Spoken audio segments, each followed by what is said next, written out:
As we begin finding the nodal point, our first step is to center the camera side to side. For this step, we will need to use a plumb line. You can make a plumb line by using a piece of string and any object you can find to add weight to the end of that string. Next, attach the plumb line to the top of your camera using a piece of tape. Make sure that the plumb line is centered down the front of your camera's lens. We will center this with the pivot bolt below. Loosen the thumb screw underneath the camera mounting plate on your rotator. Slide the plate until the plumb line is centered with a pivot bolt below. Then tighten the thumb screw. Now that the camera is centered side to side, our next step is to center the camera front to back. For this step, you will need to go outside and find two vertical objects that are at least 30 feet apart. For our example here, we're going to use this green lamp post with the white fence behind it across the street. Now set up your tripod behind the closest vertical object so that your camera is no more than 3 feet away from this vertical object. Make sure to position the tripod so that both the close and distant vertical objects are centered in your camera's view. And make sure that the close object does not overlap the distant object. As we can see here, you can see the edge of the white fence, a little bit of space, and then the left edge of the green pole. It is important that your rotator be level for this process. Please refer to the red T levels on the base of your rotator and make any adjustments necessary. To center your camera front to back on the rotator, you're going to look through your camera at your two vertical objects and turn the rotator to align the two vertical objects on the left and right edges of your picture. As you turn the rotator left and right, watch the gap between your two vertical objects. If you notice that the gap gets larger on one side and smaller on the other, then your camera is not properly centered.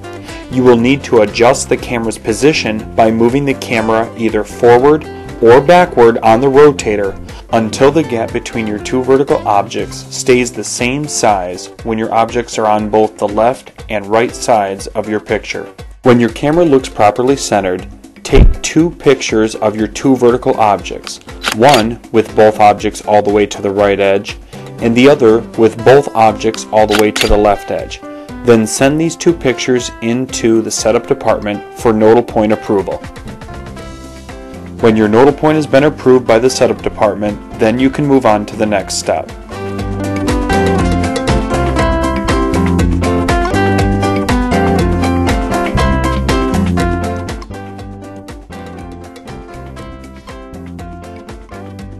When shooting the photos for your lens file, please follow these requirements.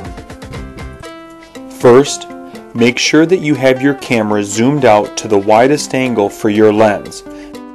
You will need to shoot a total of 5 sets of panoramic images. One panoramic set of images includes a total of 12 pictures, one at each stopped position on the rotator as you turn the rotator around for a full 360. You will need to shoot 4 sets of panoramic images indoors in separate locations, and you will need to shoot 1 panoramic image outdoors. We will go over how to shoot your panoramas in just a moment.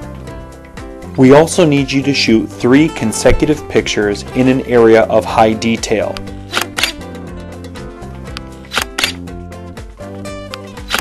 You'll see here in our example we chose to shoot a brick wall. Make sure that you set up your tripod close enough to the wall so that while your camera is zoomed out to the widest angle picture it can take, that your detail fills the pictures from the very top to the very bottom of the image. Now let's take a look at how to shoot a panorama. To begin shooting the panoramas for your lens file, first you're going to set up the tripod in the center of the room. Next, you're going to level the rotator to make sure that your camera pans around a level plane.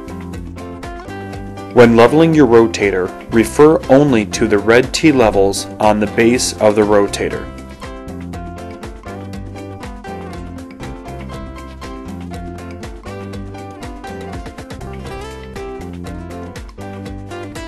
To take your pictures, turn on your camera and check to make sure that your lens is set to the widest angle picture that it can photograph.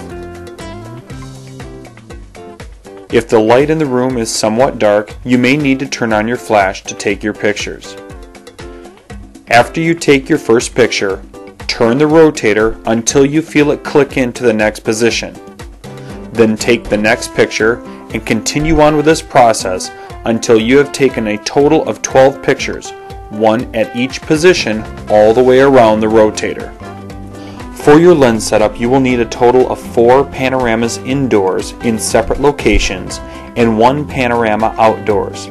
Make sure that you continue to follow this same process for shooting each of your panoramas.